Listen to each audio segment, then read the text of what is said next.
gives too much. Morphine. It's something else. It's making me worse. She's drugging you. She's killing you by overdose. You can tell. She's killing you with high levels of potassium nitrate. Stop.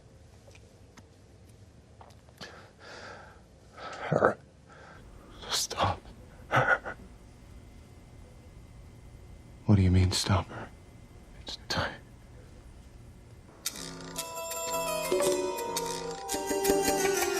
Going into Dexter Original Sin, I was a little down on the idea of a prequel, and far more fired up about the sequel. Having now watched the premiere episode of Dexter Original Sin, I thought it was pretty good, if not a bit predictable and familiar so far. We even got a key piece of new information that I'll touch on in a bit. Wouldn't you know it, Dexter's alive! He survived a gunshot wound from his son Harrison at the conclusion of Dexter New Blood. A hint that the prequel and sequel are perhaps thematically intertwined in ways that go beyond the surface so far. Dexter's life flashes before his eyes. We witness the actual birth of Dexter, and we settle into his life just a little prior to the point where he receives a paid internship for Miami Metro. I thought the cast was good, with nice portrayals of Dex, Deb, and Harry. The chemistry felt real, and the vibe felt authentic. Deb was on point. Gibson did an admirable job trying to fill Michael C. Hall's shoes, and it of course helped sell it, having him narrate. Slater and Gibson recreated a similar but different take on the Harry-Dexter relationship. Batista and Masuka were good too.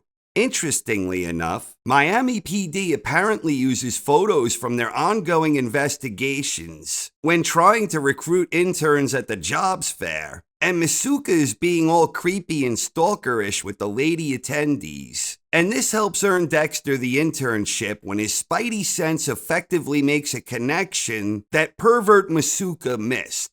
Exactly what kind of operation is Tanya Martin running around here?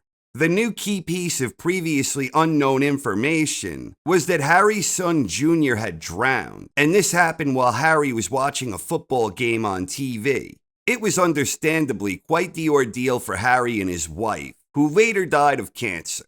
While it is unclear when in the timeline this occurred, it helps explain a bit more about what we know about Nutjob Harry, and why he might be hell-bent on teaching his adopted son how to become the ultimate serial killer. Dexter and Harry have a different chemistry in Original Sin, something a bit more dynamic. Harry is still maybe trying to find an alternate path for Dexter, and we know from Dexter New Blood that Dexter was indeed capable of showing self-restraint. It took every fiber of Dexter's being to suppress his dark passenger, but he tackled the omnipresent challenge with a daily morning ritual involving the majestic white buck. Every morning Dexter followed, providing him the thrill of the hunt without the climax of an actual kill. Each and every morning ended in triumph, where he had the chance to kill the buck, but Dexter exhibited tremendous self-restraint. With regards to Dexter's first kill involving Nurse Mary, we already knew about this previously, where it was shown as a flashback in just the third episode ever in the original run, Popping Cherry.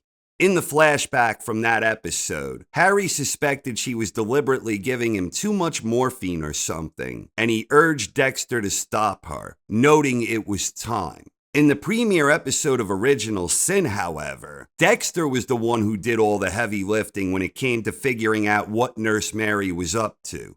Dexter discovers the missing obituary from the newspaper. He later breaks into her desk and discovers her trophy scrapbook, and he steals the solution she was injecting, discovering it was potassium nitrate, normally harmless on its own, but potentially dangerous with prolonged exposure. The key difference here being, in the original flashback, Harry was the one who recognized what was happening and made the call. But here in the prequel, it's all Dexter, following steps of the code to find proof, and Harry then grants him permission to stop her. Dexter sold Harry on the idea as a result of his own due diligence. It's an interesting and important distinction. which reminds me of some differences between The Sopranos and The Many Saints of Newark, where David Chase had referenced the fact that all of the characters in The Sopranos were unreliable narrators, and that is also seemingly going to be a key theme in Dexter Original Sin. As a result, the entire dynamic between Harry and Dexter is inherently different, where the reality of what happened may have happened differently than what Dexter remembered. And it's interesting that Dexter sold himself short in his own memory, in terms of how instrumental he was in solving the puzzle on his own.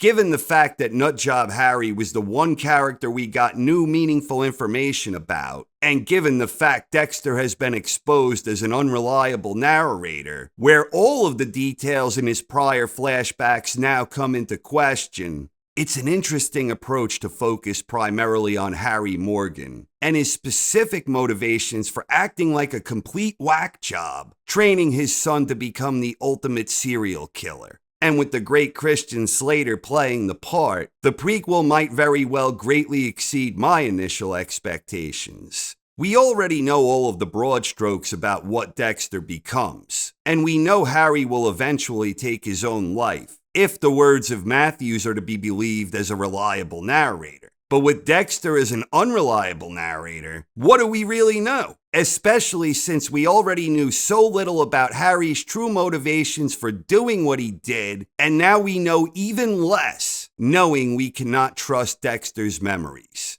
I, for one, am actually looking forward to seeing how this all plays out. What did you think of the premiere episode of Dexter Original Sin? Please share your thoughts in the comments section. Thank you very much for watching, everyone. I hope you enjoyed and have a wonderful night. There's literally nothing to worry about because there's literally nothing left of her.